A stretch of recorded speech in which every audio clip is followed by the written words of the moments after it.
Shalom Bapak, Ibu, dan Saudara yang dikasihi ulutan Tuhan Yesus dimanapun kita berada. Pada hari-hari ini tentu sulit untuk mengucap syukur. Karena situasi dan kondisi, kalau mungkin kita dalam keadaan yang amat baik tentu mudah mengucap syukur. Tapi firman Tuhan katakan dalam 1 Tesalonika 5 ayat 18, mengucap syukurlah dalam segala hal. Sebab itulah yang dikehendaki Allah di dalam Kristus Yesus bagi kamu, bagi kita semua. Oleh karena itu pada saat ini kita akan bersama-sama kita menyembah Tuhan yang tidak terbatas. Kita menyembah Tuhan yang maha hadir. Kita menyembah Tuhan yang Dia yang akan siap memberkati kita semua. Haleluya, haleluya, haleluya. Haleluya, haleluya, haleluya. Haleluya, haleluya. Kami bersyukur. Kami bersyukur.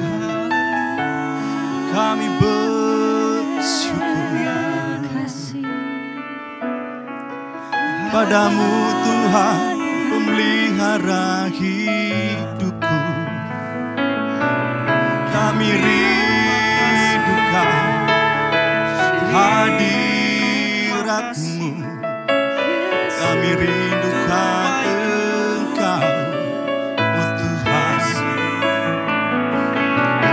Kami rindu memuji nama-Mu, menyembah Engkau Tuhan, Raja segala raja. Kami tinggikan Engkau Tuhan. Haleluya. Dimanapun kau berada, sembah Dia, sembah Dia. Bagimu Tuhan, puji dan sembah hanya bagimu, oh Yesus. Segala puji dan hormat hanya bagimu selamanya, selamanya.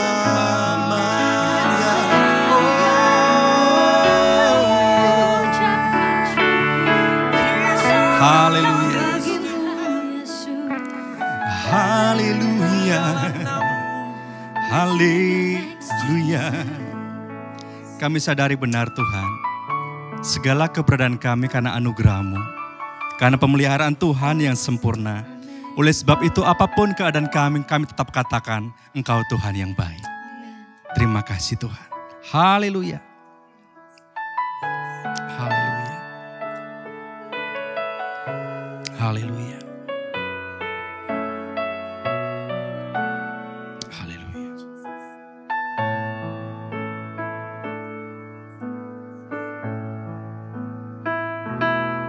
Ku ada sebab anugerah-Mu. Ku ada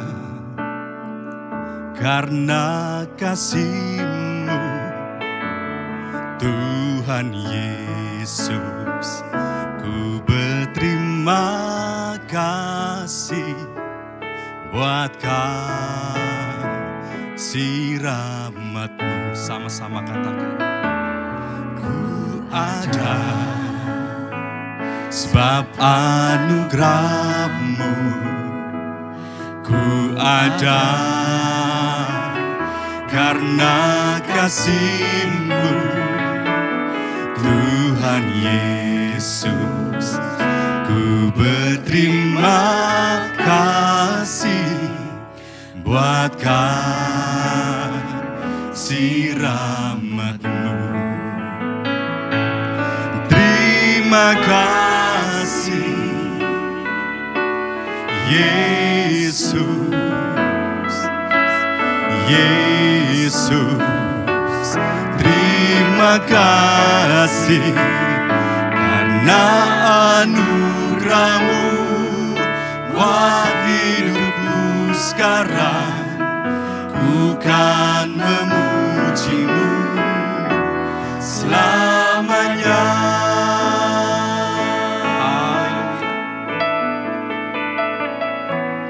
Ku ada sebab anugerah-Mu ku ada, karena kasih-Mu Tuhan Yesus. Ku berterima kasih buat kasih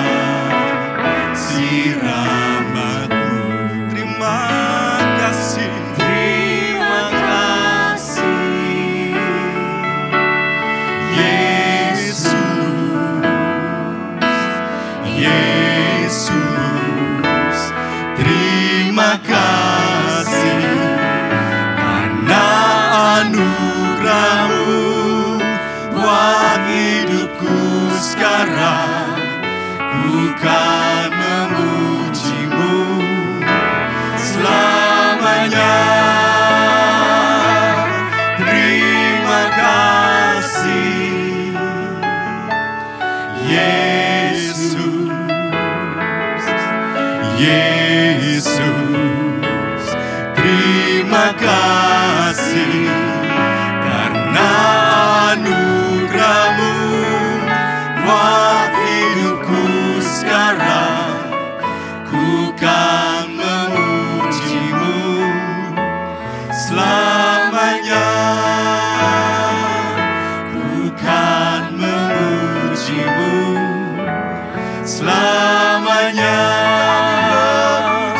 Ku kan memuji-Mu selamanya.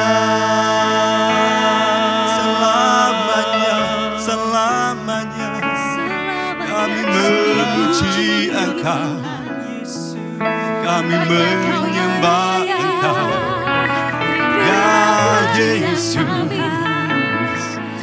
Tiada nama yang lain seperti nama-Mu. Kau yang kami puja selamanya. Haleluya, kami memuji, haleluya, kami tinggikan, haleluya, haleluya. Kami sembah Kau, kami sembah Kau Yesus. Haleluya, haleluya.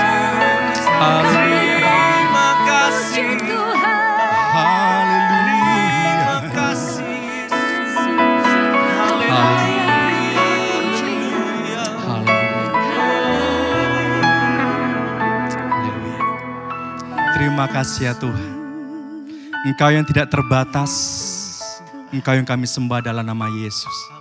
Kau siap berkati kami semua Tuhan, baik yang ada di sini maupun di rumah masing-masing. Engkau yang tidak terbatas, Engkau juga menjamah mereka semua. Haleluya. Dalam keadaan seperti ini ya Tuhan Yesus, mungkin banyak orang yang panik, banyak orang yang cemas, banyak orang yang takut. Tapi bagi kami Tuhan, kami tahu dari mana datangnya pertolongan kami. Pertolongan kami ialah datang dari Tuhan yang menjadikan langit dan bumi. Ia tak akan membiarkan kaki kami goyah. Penjaga kami tidak akan terlelap. Haleluya. Engkau yang melingkupi kami dengan sayap-Mu, menaungi kami dengan kuasa-Mu Tuhan. Haleluya. Haleluya. Haleluya. Haleluya.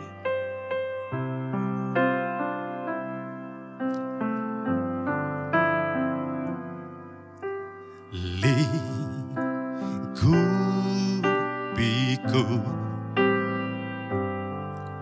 dengan sayap-Mu, naungiku dalam kuasa-Mu. Sama-sama katakan. Lingkupiku, haleluya, dengan sayap-Mu, naungi kami, naungi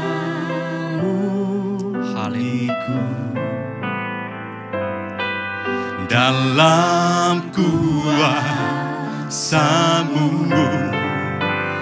Di saat badai bergelora, ku akan terbang bersama-Mu. Bapa, Kau Raja atas semesta, ku tenang sebab Kau Allahku.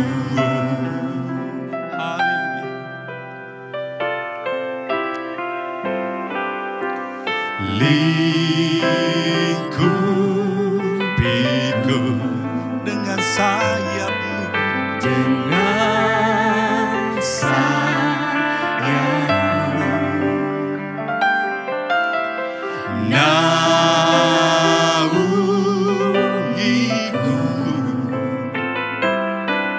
dalam kuasa-Mu.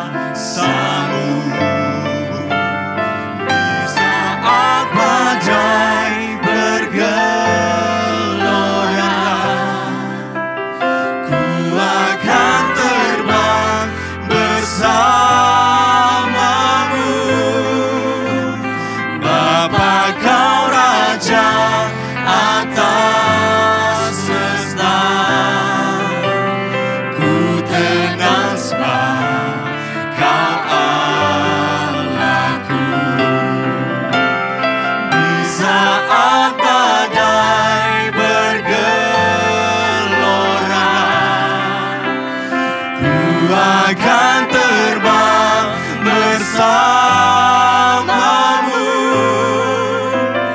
Bapa, Kau Raja atas semesta, ku tenang sebab Kau Allahku. Ku tenang sebab Kau Allahku. Tenang sebab Kau Allahku. Haleluya, haleluya. Ya Tuhan, kami bangga punya Allah seperti Engkau. Kami percaya Tuhan pada janji-Mu, karena Engkau yang berjanji adalah setia. Engkau pasti menepatinya Tuhan. Dan kami percaya pada firman-Mu, karena Engkau yang berfirman pasti menggenapinya. Tidak ada alasan untuk tidak kami katakan bahwa Engkau Allah yang baik. Apapun yang terjadi Tuhan dalam hidup kami, Engkau Allah yang tidak pernah meninggalkan kami. Haleluya. Haleluya. Haleluya. Kita akan berkatakan pengakuan iman rasuli sebelum kita lebih jauh masuk pada firman Tuhan. Dalam hitungan yang ketiga kita mulai 2, 3. Aku percaya akan Allah, Bapa yang Maha Kuasa, Khalik langit dan bumi, dan kepada Yesus Kristus, Putranya yang tunggal Tuhan kita, yang dikandung dari Roh Kudus, lahir dari anak darah Maria, yang menderita sengsara di bawah pemerintahan Pontius Pilatus, disalibkan, mati dan dikuburkan, turun ke dalam kerajaan maut, pada hari yang ketiga, bangkit pula dari antara orang mati, naik ke surga, duduk di sebelah kanan Allah, Bapa yang Maha Kuasa, dan dari sana Ia akan datang kembali untuk menghakimi orang yang hidup dan mati. Aku percaya kepada Roh Kudus, gereja yang kudus dan am, persekutuan orang kudus, kebangkitan tubuh, dan hidup yang kekal. Amin. Haleluya. Kita akan menyiapkan setiap hati, pikiran kita, fokus kita. Kita akan menerima firman Tuhan. Kita akan diberkati melalui firman Tuhan. Haleluya. Dia yang berfirman, Dia yang menyembuhkan kita. Dia yang bersabda, Dia yang menyelamatkan kita. Haleluya. Haleluya.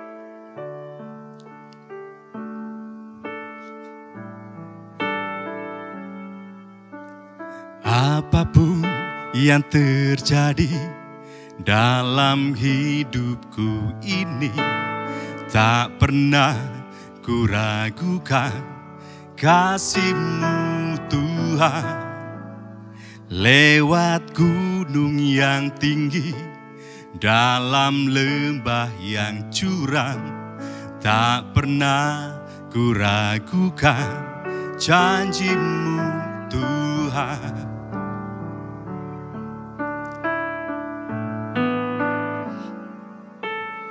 Apapun yang terjadi dalam hidupku ini, tak pernah ku ragukan kasih-Mu Tuhan. Lewat gunung yang tinggi, dalam lembah yang curam, tak pernah ku ragukan janji-Mu Tuhan. Kau berfirman dan sembuhkanku, Kau bersabda dan selamatkanku.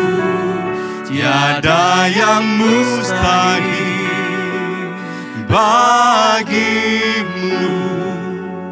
Yesus, ku percaya padamu.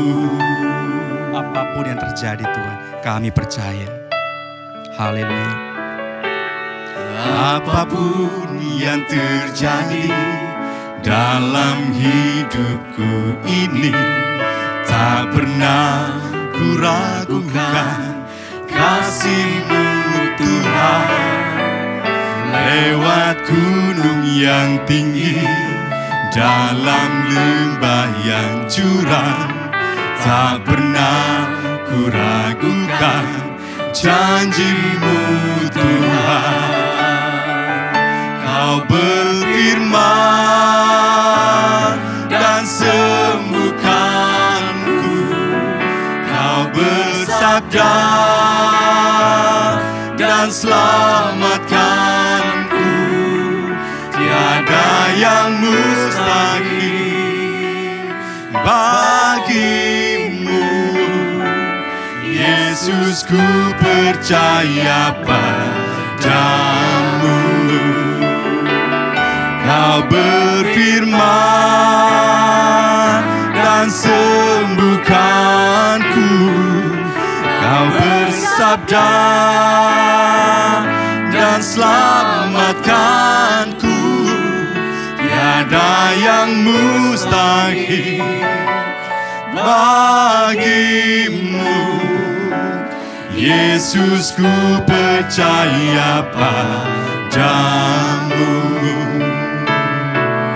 Yesus, ku percaya padamu. Sekali lagi katakan, Yesus, ku percaya padamu. Mari kita bersatu di dalam doa. Oleh anugerah dan kemurahan Engkau sajalah ya Tuhan, sehingga kami masih boleh untuk beribadah kepadamu. Sekalipun bentuk ibadah kami ini ya Tuhan Yesus tidak dihadiri oleh jemaat di gereja, namun jemaat sedang berada di home, di rumah mereka. Mereka sedang dalam keadaan stay at home, tetapi tidak pernah mengurangi kasih Tuhan, kemurahan Tuhan untuk memberkati setiap kami sebagai umat Engkau dengan berkat-berkat firman Engkau. Terima kasih Bapa. Inilah saatnya bagi kami untuk mengambil sikap, duduk diam seperti Maria, mendengarkan daripada firman Engkau yang Engkau akan sampaikan. Kami beri telinga kami seperti seorang murid untuk makin mempertajam mendengarkan kebenaran, dan memberi hati kami seperti seorang hamba untuk mentaati setiap kebenaran yang kami dengar. Biarlah kepada hamba-Mu mendapat kemurahan melalui pengurapan khusus daripada Roh Kudus, serta tuntunan pimpinan hikmat daripada Tuhan, sehingga lewat penyampaian Daripada firman ini keluar kata-kata yang mudah untuk mereka mengerti. Sebab dengan demikian menjadikan mudah mereka melakukan serta bahkan menyampaikan kepada orang lain. Kami akan gunakan waktu ini untuk mendengar firman Engkau berfirman bagi kami. Kami sedia mendengarnya dalam Yesus Kristus Tuhan. Kami berdoa haleluya. Amin. Puji nama Tuhan. Shalom Bapak Ibu, baik engkau yang ada di sini maupun yang stay at home. Saya akan berkhotbah yang masih ada sangkut paut dengan munculnya virus corona. Merupakan makhluk aneh yang menggemparkan dunia. Karena untuk saat ini tidak ada yang lebih populer yang sedang gencar dibicarakan selain daripada corona. Sebab semua kalangan dari berbagai latar belakang hari-hari ini hanya bicara tentang makhluk yang bernama corona yang di seantero dunia ini telah menelan korban yang tidak sedikit. Betapa tidak saudara-saudaraku yang kekasih. Serangan makhluk yang bernama corona ini telah melumpuhkan berbagai instrumen yang ada di planet yang bernama bumi ini. Di mana pemerintah bersama dengan masyarakat di masing-masing negara bahu-membahu secara bergotong royong bekerja sama dan sama-sama bekerja untuk mengatasi serangan makhluk yang bernama corona ini. Kehadiran makhluk aneh corona ini sesungguhnya sangatlah mengancam berbagai aspek kehidupan. Tak terkecuali bahkan kelembagaan dan institusi di mana ekonomi ikut hampir saja menjadi lumpuh. Sosial politik juga bergejolak. Dan saudaraku, virus ini harus dihadapi. Harus dilumpuhkan.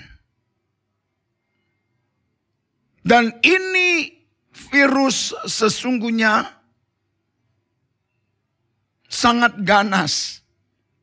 Karena kami sebagai masyarakat Indonesia ketika mengikuti berita, setiap hari sekitar 100-an bahkan lebih yang dikatakan positif. Yang meninggal bertambah. Sekalipun memang ada yang sembuh. Lalu muncul sebuah pertanyaan.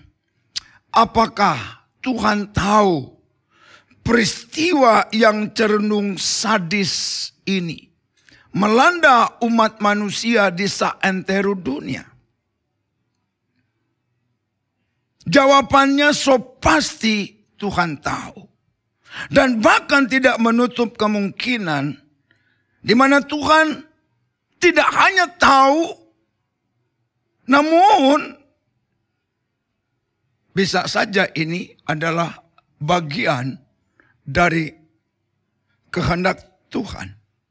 Munculnya makhluk aneh bernama corona yang membuat seluruh dunia menjadi panik, menjadi cemas, menjadi susah, menderita karena penyakit ini yang berujung kepada ancaman kematian dan maut bagi banyak orang di seluruh dunia. Ini tidak menutup kemungkinan menjadi bagian dari rencana Allah, kehendak Allah, ketetapan Allah.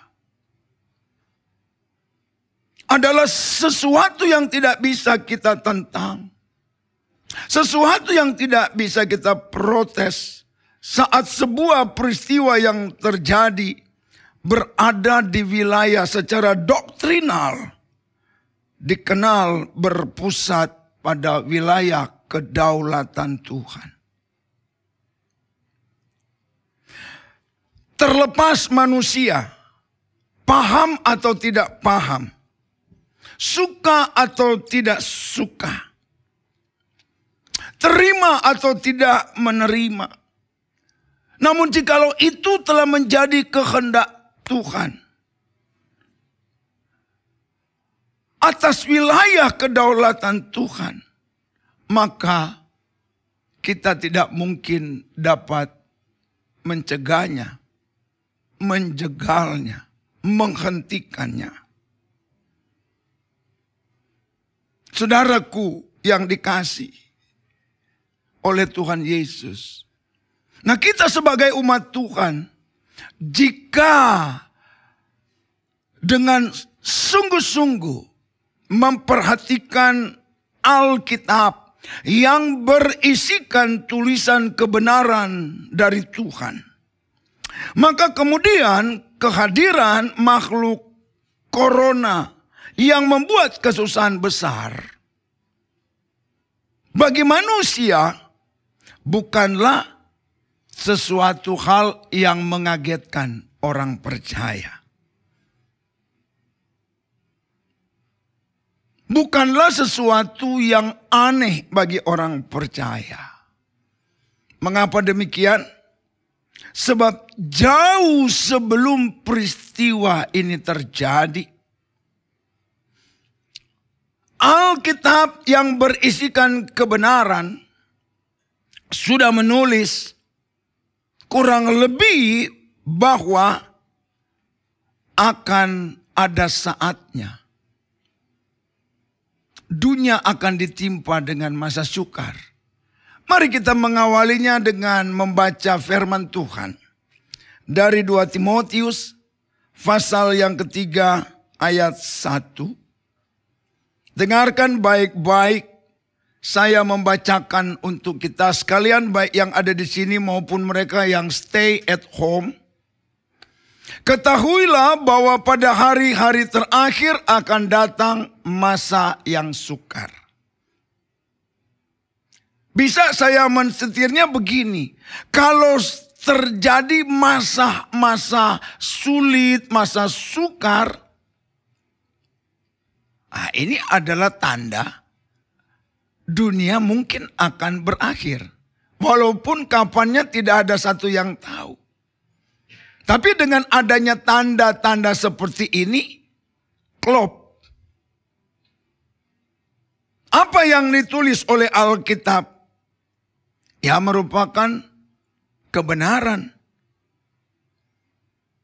Dan jika kita lebih jauh lagi melihat, di mana pemazmur berkata bahwa semua peristiwa yang akan terjadi nanti, yang akan terjadi kelak di planet yang bernama bumi ini, sesungguhnya sudah tertulis di dalam kitabnya Tuhan Allah.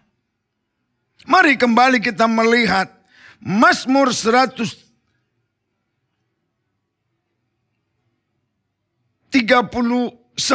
ayat 15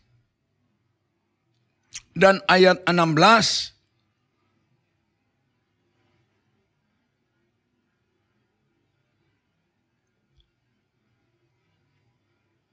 Coba ayat 16. Ya. Baik, kita akan baca dari ayat 15 biar nyambung, ya. Karena itu ada potongan. Tulang-tulangku tidak terlindung bagimu ketika aku dijadikan di tempat yang tersembunyi. Dan aku direkam di bagian-bagian bumi yang paling bawah. Lanjut ayat 16. Matamu melihat selagi aku bakal anak. Perhatikan baik, yang menjadi penekan saya adalah di sini. Dan dalam kitabmu semuanya tertulis hari-hari yang akan dibentuk sebelum ada satupun daripadanya. Dikatakan dalam kitabmu semuanya tertulis hari-hari yang akan dibentuk, hari-hari yang akan terjadi kemudian. Sekali lagi tolong diperhatikan. Yang kalimatnya berbunyi sebagai berikut. Dan dalam kitabmu semuanya tertulis hari-hari yang akan dibentuk sebelum ada satupun daripadanya. Ayat ini mengartikan bahwa sebelum ada sebuah peristiwa yang kemudian terjadi, maka hal itu ternyata sudah ditulis terlebih dahulu di dalam kitabnya Tuhan. Bahwa akan datang, akan ada hari-hari di mana muncul wabah virus corona tanpa diduga-duga. Atau saya bisa mencontohkan yang lain. Bahwa dapat saja terjadi seperti pesawat yang pernah dialami oleh para penumpang yang dari Jakarta mau menuju ke satu tempat. Tiba-tiba terjadi kecelakaan di mana pesawat tersebut masuk. Ini sebuah peristiwa yang sesungguhnya sudah tertulis. Jakarta dan sekitarnya, ketika terjadi hujan deras yang tidak berhenti, lalu terjadi banjir yang besar, itu pun tak terlepas dari ayat ini yang sudah menyatakan bahwa sudah tertulis di dalam kitabmu. Di tempat lain terjadi kebanjiran karena over hujannya, di tempat lain terjadi kekeringan. Itu sesungguhnya Alkitab katakan sudah ditulis, sudah tertulis di dalam kitabnya Tuhan. Nah saudaraku, saya tidak perpanjang membahas tentang corona ini. Namun saya akan coba menjadikan dia sebuah pijakan untuk ketika Tuhan mengizinkan ini virus ini muncul. Nah, apa yang sesungguhnya kita sebagai orang percaya perlu ada sebuah sikap. Perlu ada sebuah tindakan. Perlu ada sebuah langkah sebagai bagian respon kita yang nanti memberi gambaran kita ini orang percaya atau tidak. Sejauh mana kepercayaan keyakinan kita kepada Tuhan Allah melalui Yesus Kristus. Apa kita akan terpuruk oleh situasi yang seperti ini? Apakah kita akan kehilangan pengharapan menghadapi situasi seperti ini? Dengan munculnya ini, apakah kita juga akan ikut kiamat? Mari saudaraku, kita lebih lagi melihat kepada firman Tuhan dengan segala nasihatnya, dengan segala himbauannya. Dan itu pasti akan memberikan jaminan, memberikan solusi, memberikan way out kepada kita. Olehnya saya coba untuk mengajak saudara memperhatikan firman Tuhan yang ditulis oleh Rasul Paulus kepada jemaat yang ada di Efesus untuk menjadi bagian respon kita. Ini menjadi sikap kita. Mari kita perhatikan Efesus pasal yang kelima. Akan dibacakan dari ayat 15 sampai dengan ayatnya yang ke-17. Saya membacakan buat saudara sekalian. Efesus pasal 5 ayat 15 sampai 17. Karena itu, perhatikanlah dengan sesama bagaimana kamu hidup. Janganlah seperti orang bebal, tetapi seperti orang arif. Saya pikir-pikir munculnya ini, harusnya ini tidak usah merisaukan kita, tapi menyadarkan kita. Untuk lebih lagi memperhatikan selama kita menjalani kehidupan ini, gaya seperti apa yang kita tampilkan, yang olehnya kita mengaku sebagai orang percaya. Tetapi kurang begitu memperhatikan seperti nasihat ayat ini. Selanjutnya dikatakan, dan pergunakanlah waktu yang ada. Karena hari-hari ini adalah apa? Jahat. Hari-hari ini kata Alkitab telah diisi dengan berbagai jenis bentuk kejahatan. Saya tidak bicara kejahatan seorang mencuri. Saya tidak bicara kejahatan seorang berzina. Tapi saya mau bicara kejahatan itu di mata Tuhan. Bagaimana manusia itu dengan begitu angku, dengan begitu sombong. Telah mengesampingkan Allah. Nah, ini sekarang Tuhan Allah izinkan. Apa yang dapat manusia lakukan? Sepertinya teknologi saja tidak mampu untuk mengatasi ini. Lebih jauh. Sebab itu janganlah kamu bodoh. Lewat peristiwa ini, mari kita berusaha agar supaya kita itu makin mengerti bahwa setiap peristiwa di dalamnya ada kehendak Tuhan. Rencana Tuhan yang baik bagi orang percaya yang setuju boleh katakan amin.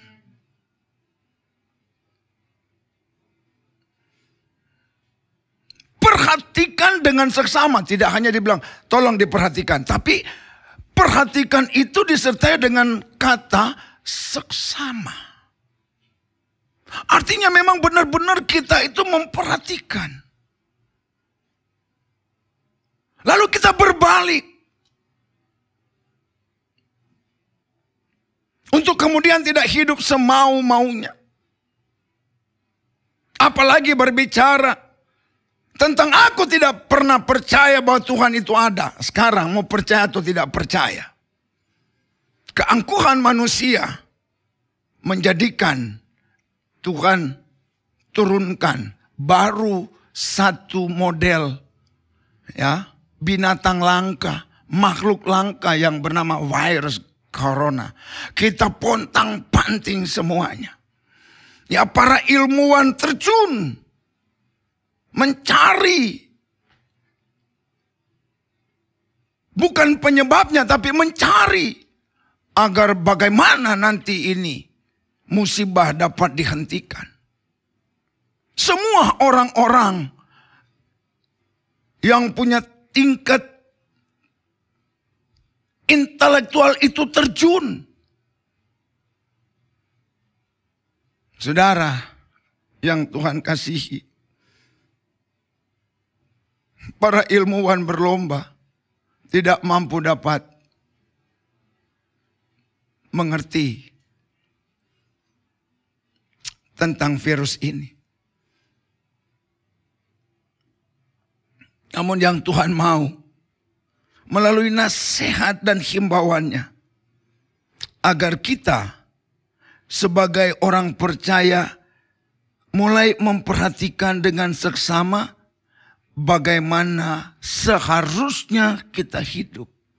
Jangan seperti orang bebal, kepala batu, tidak mau dengar nasihat. Kitab Amsal bilang, jika tidak ada nasihat, maka menjadi liarlah manusia itu.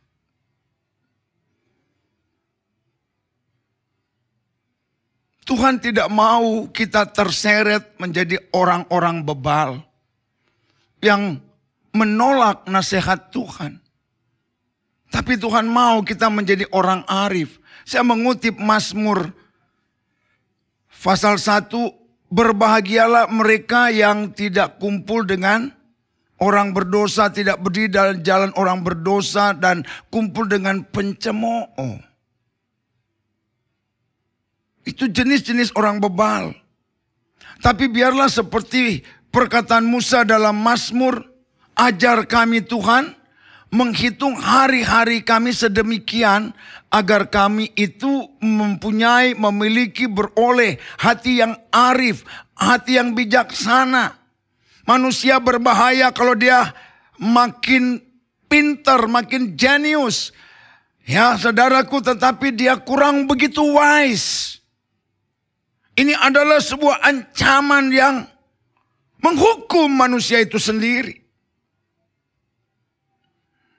Orang wise, dia akan kembali seperti dikatakan pada ayat 16, mempergunakan waktu yang ada. Melihat situasi akhir-akhir ini, kejahatan makin mengalami peningkatan, baik secara kuantitatif maupun secara kualitatif. Nah, orang percaya dinasihatkan, gunakan waktu. Redeeming the time. Jangan waktu itu menjadi sesuatu yang terbuang. Waktu itu bisa secara penanggalan dikenal dengan kata Yunani kronos. Tuhan memberkati kita dengan waktu demi waktu, kronos. Tapi apakah kemudian waktu itu di mata orang bijak itu disebut kairos, kesempatan. Setiap hari Tuhan kasih kita kairos. Ya. Apakah kita menjadi arif dalam menggunakannya? Melihat situasi yang seperti, atau kita terbawa dengan situasi yang menjadi pribadi yang semakin jahat. Tidak menutup kemungkinan orang percaya juga bisa berbuat jahat. Kalau mengikuti firman Tuhan yang dibacakan awal, selanjutnya perikop itu, manusia akan mencintai dirinya sendiri ketika masa sukar itu tiba. Siapa lu, siapa gua? Lu mau mati itu bukan urusan saya, tapi aku harus hidup. Karena itulah istilah sehidup semati. Lu mati, gua hidup. Wah, ini kan celaka.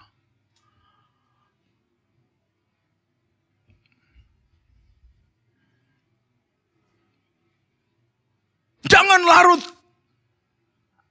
kepada kepintaran kita yang artinya menjadikan kita bodoh. Tapi mari, segala anugerah, talent yang Tuhan berikan, di sana kita membangun hidup dalam bentuk upaya. Dalam kalimat berkata, tetapi usahakanlah supaya kamu mengerti. Saya juga agak jengkel. Karena orang Kristen itu cuma rajin ke gereja. Tapi tidak menunjukkan sikap-sikap mereka yang berubah. Dalam mengerti dan terus mengerti akan kehendak Allah. Saya keliling untuk diundang berkhotbah di berbagai gereja. Kadang-kadang saya menjadi heran ketika mereka menaikkan pujian penyembahan. Waduh, mereka begitu fasih sekali berbahasa roh. Namun akhirnya di luar saya jadi bertanya. Kok bisa berbahasa roh tapi makin tidak mengerti kehendak Tuhan. Udah salah ditabrak. Udah salah telak-telak dilakukan. Sampai saya pikir ini dia waktu nyembah Tuhan bahasa roh. Ini roh apa ya? Saya tidak sedang menghakimi, cuma bertanya, roh apa ya? Kalau itu roh Allah, pasti akan menuntun dan membimbing orang itu semakin baik, semakin benar. Bukan semakin kurang ajar. Bukan semakin tidak mengerti kehendak Tuhan. Inilah firman Tuhan dalam kita menyikapi kondisi situasi yang sangat mengancam. Ya, Tuhan kasih untuk saudara boleh baca berulang-ulang. Minta pimpinan Roh Kudus untuk lebih lagi mendapatkan pengertian melalui roh pewahyuan. Roh yang mewahyukan. Bukan kita minta wahyu dari Tuhan. Firman Tuhan ini adalah wahyu dari Tuhan. Kita perlu roh yang membuat kita mengerti wahyu ini. Kita mendapatkan hikmat. Sebagaimana Paulus pernah naikkan doa untuk orang-orang yang ada di Efesus. Kalau saya tidak salah, karena tidak dalam catatan, Efesus pasal 1. Secara visioner Paulus melihat ada ancaman serius. Kalau seseorang itu tidak bertumbuh di dalam mengerti kehendak Tuhan, ada ancaman serius. Dan benar di zaman Rasul Yohanes, kekristenan Efesus itu tumbang. Sampai ditegur. Di dalam kitab Wahyu mereka ditegur, ini orang-orang Efesus. Dulu kamu memang begitu. Tetapi kamu harus bertobat. Karena kamu sudah meninggalkan apa? Kasihmu yang semula-mula itu. Masalah yang terlalu serius dapat saja jangankan anak Tuhan. Jangankan cuman para aktivis. Pendeta pun dapat meninggalkan Tuhan. Pendeta saja banyak yang resign. Untuk lanjut mengerjakan pekerjaan yang Tuhan percayakan sejak awal. Yang bahkan mengangkat seorang menjadi lebih luar biasa. Nah, ini yang pertama menjadi sikap respon kita. Dan yang kedua, saudaraku, kita boleh melihat di dalam 1 Petrus pasal 4 ayatnya yang ke-7. 1 Petrus pasal 4 ayatnya yang ke-7. Dikatakan, kesudahan segala sesuatu sudah dekat. Jadi dengan adanya ini memberikan gambaran.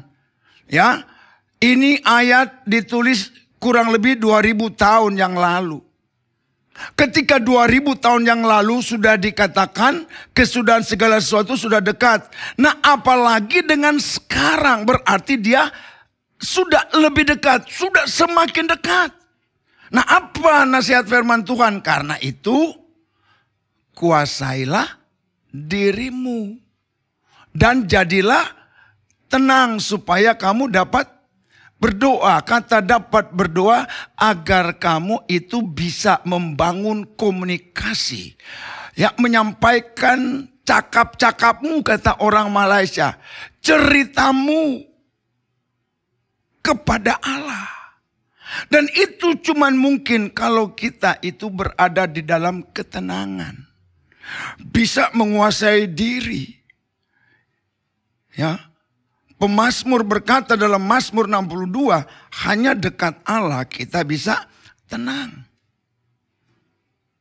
Dekat Allah saja aku tenang. Namun persoalan mau dekat Allah biar tenang itu tidak pernah mungkin terjadi jikalau Bapak Ibu Saudara dan saya itu tidak dapat mengendalikan diri kita. Tidak dapat menguasai diri kita. Saudaraku, saya mau beritahu bahwa tidak ada pergumulan yang sangat-sangat berat. Tidak ada pergumulan yang sehebat beratnya daripada penguasaan diri.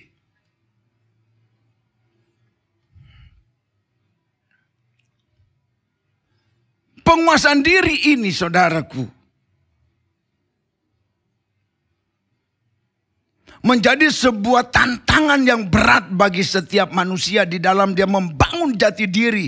Apalagi membangun jati diri ke arah keserupaan dengan Yesus Kristus. Bahasa kerennya dari penguasaan diri ini sih self-control. Bagaimana seseorang itu memiliki kemampuan mengendalikan pikirannya, perasaannya yang bermuara kepada tindakannya.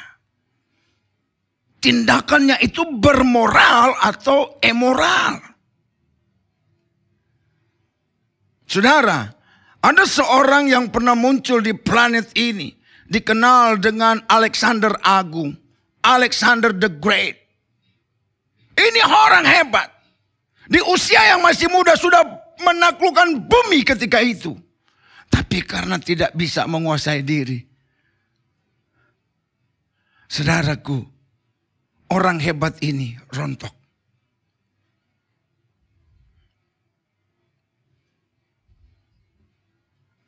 Penguasaan diri itu sesungguhnya mengandung nilai-nilai positif. Kenapa demikian? Karena di dalam kata Yunani, penguasaan diri itu dikenal dengan kata enkrateia. Dari asal kata kratos yang artinya kekuatan. Kekuatan untuk mencegah hal-hal yang merusak. Kekuatan untuk membangun pribadi yang berkarakter unggul. Itu namanya kratos. Enkrateia. Maka kemudian Paulus tulis kepada jemaat yang ada di Galatia. Dia bicara tentang buah-buah roh. Dan penguasaan diri itu jatuh di akhir daripada buah-buah roh. Artinya ini merupakan sebuah tantangan yang tidak kecil. Pengendalian diri itu, penguasaan diri itu ibarat sebuah mobil yang sedang menuju ke suatu tujuan. Itu bisa itu rem, bisa itu porsneleng, bisa itu gas untuk mengatur keseimbangan mobil itu agar tidak berada dalam ancaman. Bisa tiba di tujuan dengan baik, dengan selamat, dengan indah. Karena diimbangi. Kapan harus dikurangi kecepatan itu? Ya bermain pada rem, pada gas, dan pada porsneleng. Itulah menggambarkan penguasaan diri. Dan kalau kita membaca di dalam Amsal 25 ayat yang ke-28. Orang yang tidak dapat mengendalikan diri seperti kota yang roboh temboknya. Bapak, Ibu, Saudara yang dikasihi Tuhan. Baik saudara yang ada di sini maupun yang stay at home. Gereja Bethel Tabernacle Home. Singkatan dari House of Miracle. Mujizat terbesar bukan yang sakit sembuh. Mujizat terbesar bukan orang mati bangkit. Mujizat terbesar kalau kita bisa berubah. Kita bisa bertobat sungguh-sungguh. Sebab untuk bertobat itu butuh mujizat yang luar biasa. Lebih mudah menyembuhkan orang sakit. Kita hanya bilang dengan keyakinan, in the name of Jesus Christ, hai kamu yang sakit, sembuh. Orang-orang yang punya karunia seperti itu mudah untuk mendemonstrasikan kuasa Allah. Tetapi untuk membuat orang bertobat itu tidak mudah. Betapa bebalnya manusia. Saudaraku, setiap pelanggaran yang terjadi berujung pada tidak adanya self-control, tidak adanya penguasaan diri. Ya, kejatuhan Hawa, kejatuhan Adam karena tidak adanya penguasaan diri. Oleh karenanya, firman Tuhan menasihatkan kita. Kuasailah dirimu agar kita bisa menjadi pribadi yang tenang. Tenang itu kita dapat melakukan segala sesuatu secara terukur. Secara terstruktur. Tidak gerasa-gerusuk. Tidak sembrono yang kemudian melahirkan kerugian yang sangat besar. Saudaraku, penguasaan diri itu bicara tentang aku. Tidak bicara tentang Tuhan. Kalau sudah bicara tentang aku, itu bicara tentang dosa. Karena dosa, salah satu pengertian dosa, aku mau, bukan Allah mau. Aku mau, bukan Allah yang mau. Tapi orang yang bisa mengendalikan dirinya, selalu dia berjalan di dalam apa yang menjadi keinginan dan kemauan Tuhan. Yang setuju katakan amin. Paulus itu saya boleh sebut pembunuh berdarah dingin. Tetapi ketika dia benar-benar bertobat, dia bisa mengendalikan diri, saudara. Diapain pun dia terima. Karena dia selalu melihat nasihat. Maka Paulus itu yang menjadi kebanggaan saya adalah ketika dia mengucapkan kalimat-kalimat begini. Lihatlah kepadaku, ikutilah teladan hidupku, seperti aku melihat kepada Kristus dan mengikuti teladan Kristus. Itu bisa terjadi karena dia ingin menguasai, menaklukkan dirinya di bawah kendali Kristus. Maka kemudian dia berkata begini,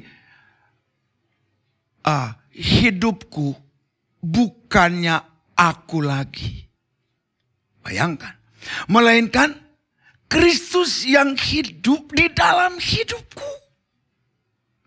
Dia berikan pengendalian hidupnya kepada kendali ilahi melalui Roh Kudus, Roh Kristus.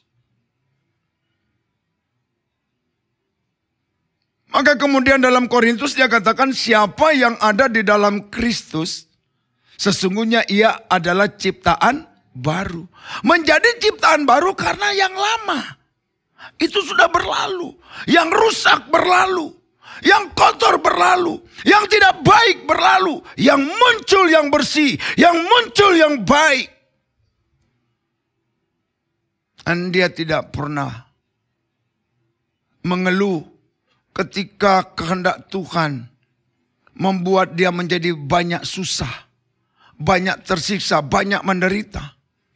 Namun dia berkata, anugerah itu tidak hanya diukur ketika aku percaya kepada Tuhan, melainkan ketika aku menderita untuk dia. Dalam Filipi itu dikatakan, kepada kamu tidak hanya diberikan anugerah untuk percaya, tapi anugerah untuk menderita. Di dalam New Living Translation itu jauh lebih baik. For you have been given not only the privilege to trusting in God, but also the privilege to suffering for Him. Ada kata privilege. Orang yang menguasai diri akan berbuah indah di akhir hidupnya. Finishing well. Kalau finishing well pasti happy ending. Tapi tidak sedikit orang yang tidak finishing well. Makanya bukan happy ending. Endingnya error. Saya bangga dengan Ibu Gembala kita. Bagi saya, dia telah memberikan sebuah legasi, membangun sebuah kehidupan. Ya, hampir tidak pernah mengeluh dalam penderitaan. Dia pasrah. Dia begitu tenang. Dia begitu mengendali, saya banyak diajarkan. Saudara, kalau saya tidak ketemu wanita seperti ini, saya tidak pernah mungkin menjadi seorang pengkhotbah. Sangat mungkin kalau saya ini menjadi seorang bajingan yang masuk keluar penjara. Tapi oleh anugerah Tuhan dipertemukan dengan seorang Esther Kam. Saudara, dia pontang-panting di dalam membimbing saya. Iya. Banyak waktu dia habiskan untuk seorang Noldi. Ketika dia mau memutuskan saya untuk tidak melanjutkan kami punya hubungan pertemanan, dia berdoa kepada Tuhan, itu sampaikan kepada saya. Dan Tuhan bilang begini kepada dia dalam keyakinannya. Orang itu saya mau pakai, tapi lewat kamu. Karena ibu gembala kita itu dia tidak sedang mencari seorang suami yang usahawan, pengusaha. Tapi dia merindukan seorang suami yang notabene bisa menjadi hamba Tuhan. Tapi yang muncul seorang Noldi yang benar-benar nakal sekali. Makanya saya bersyukur. Ya, dia punya pesan kepada saya itu sederhana loh. Pa, nanti kalau mami sudah tidak ada, kalau boleh sampai nggak marah-marah lagi. Saya bilang, kan sudah banyak berkurang. Betul, tapi masih bisa kumat. Ini bicara apa? Penguasaan diri. Jadi sebenarnya khotbah ini bukan buat saudara, Bapak Ibu, baik di sini maupun yang stay at home. Ini khotbah khusus, poin ini adalah khusus khotbah ini untuk si pengkhotbah. Bukan buat saudara. Tapi kalau saudara mau dengar, tidak salah. Karena ini adalah kebenaran. Izinkanlah kebenaran menguasai hidup kita. Mari saudaraku, kita membaca satu ayat menjadi ayatnya yang terakhir. Bagi kita sekalian mengakhiri khotbah ini. 1 Petrus 1 ayat 14. 1 Petrus 1 ayat 14. Hiduplah sebagai anak-anak yang taat, dan janganlah turuti hawa nafsu yang menguasai kamu pada waktu kebodohan. Tadi surat Efesus bilang apa? Janganlah kamu bodoh. Tapi mengertilah kehendak Tuhan. Upayamu, usahamu untuk mengerti kehendak Tuhan. Jadilah anak-anak yang taat. Jangan mau dikuasai, dikendalikan oleh hawa nafsu, keinginan daging. Tetapi marilah kita mau hidup sepadan dengan firman Tuhan. Amin. Tuhan Yesus kiranya memberkati kita sekalian. Ku mau mengikuti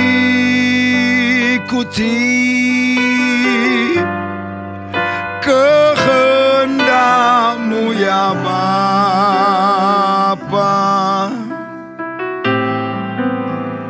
Ku mau selalu menyenangkan hati-Mu. Lebih sungguh katakan, ku mau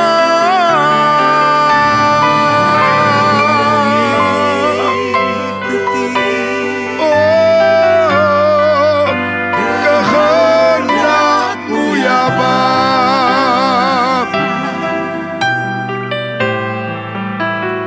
Ku mau selalu menyenangkan hati-Mu.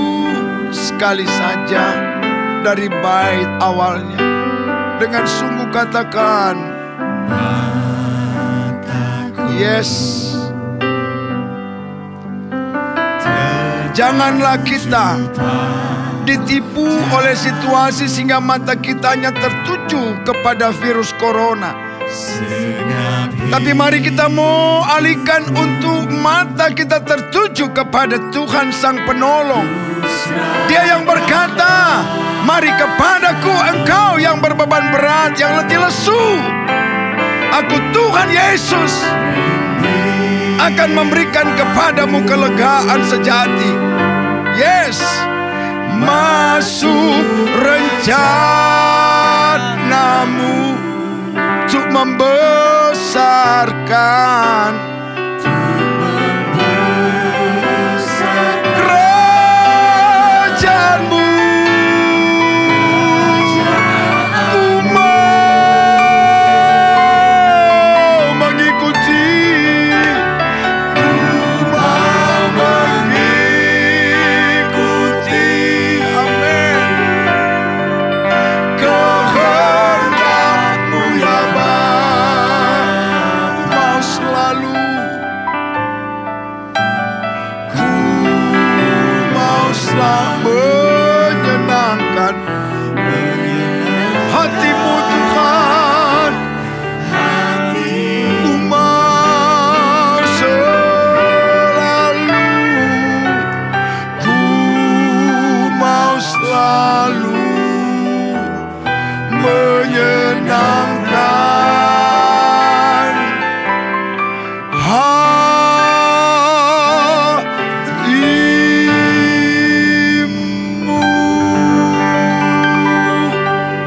Di dalam nama Yesus, firman ini boleh menjadi berkat buatmu. Jadilah anak-anak yang taat. Allah dalam Yesus Kristus menyertai engkau, membimbing engkau, membela engkau dari berbagai ancaman. Dalam nama Yesus. Haleluya, yang diberkati bersama katakan amin. Tuhan, bersama kami mau menyatukan hati. Kami mau bersyafaat. Kami begitu mengasihi setiap orang yang ada di bangsa dan negara kami. Kami percaya Tuhan, tidak ada satupun yang tidak dicintai oleh Engkau. Engkau mengasihi dan mencintai mereka. Sehingga kami memohon belas kasihan Tuhan, kiranya turun bagi kami semua. Kami percaya Tuhan, mungkin kami tidak dapat berkontribusi atau berdampak dengan hal yang lain. Tapi satu hal yang kami yakini Tuhan, ketika kami naikkan syafaat kami kepadamu, maka bangsa dan negara kami Tuhan, kami percaya ada di dalam rancangan Tuhan yang penuh dengan damai sejahtera.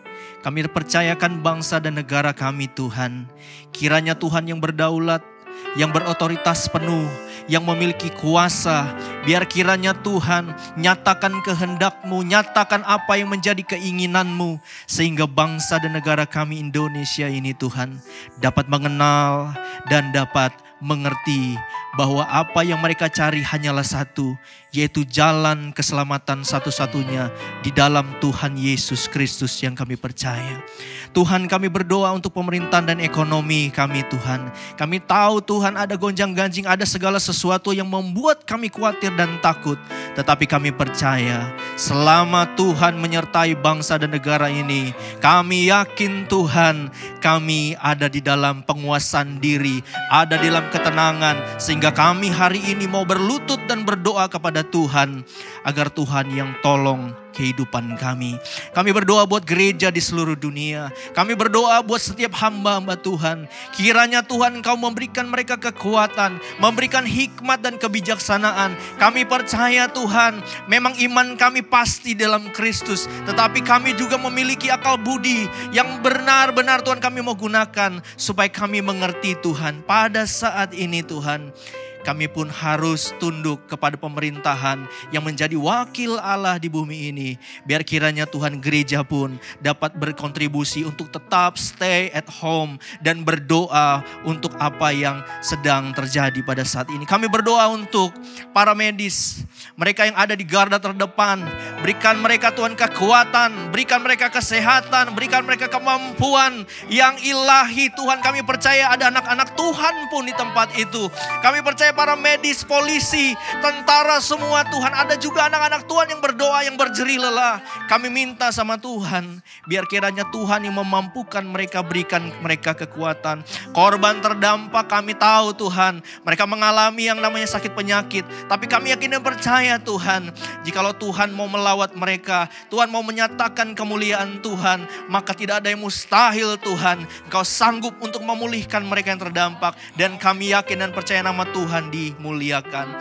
Dan doa kami yang terakhir Tuhan, kami berdoa buat gereja Bethel Tabernacle, House of Miracle Tuhan, yang digembalakan oleh Bapak Pendeta Nol di Luntungan, yang ada di Kelapa Gading, yang ada di Bekasi Tuhan. Biar Tuhan tolong Tuhan, kami jemaat-jemaat-Mu Tuhan, biar kiranya Tuhan Kamu memberkati, menolong kami, menjauhkan dari mara bahaya, sakit, penyakit, dan niat-niat orang yang jahat.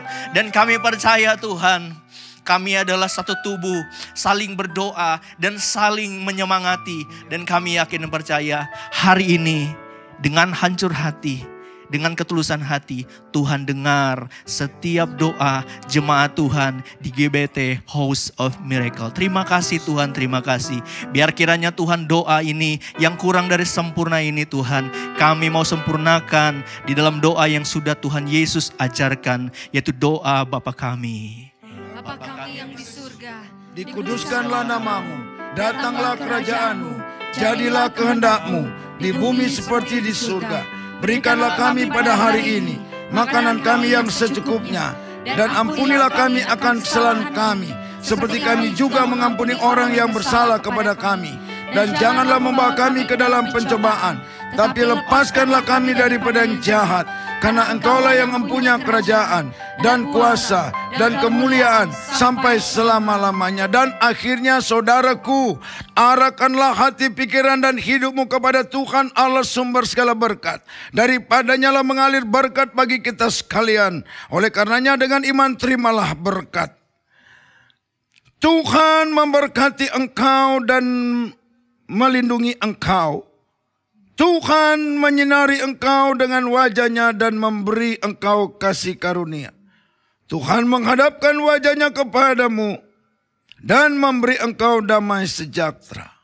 Anugerah dari Tuhan Yesus Kristus, kasih dari Allah Bapa di surga, dan persekutuan, penghiburan, penyertaan, pembelaan daripada Allah Roh Kudus menjadi kelengkapan berkat bagi kita sekalian. Sejak saat ini sampai Maranatha, Tuhan datang kedua kali menjemput gerejanya, bahkan berkat-Nya berlangsung hingga kekal selama-lamanya. Sambut dengan bersyukur dalam nama Tuhan Yesus Kristus. Haleluya. Amin. Terima kasih Yesus. Terima kasih Yesus, ku beri syukur hanya bagi-Mu ya Allahku, ya Tuhanku. Terima kasih Yesus. Terima kasih Yesus, ku beri syukur hanya bagi-Mu. Terima kasih Yesus.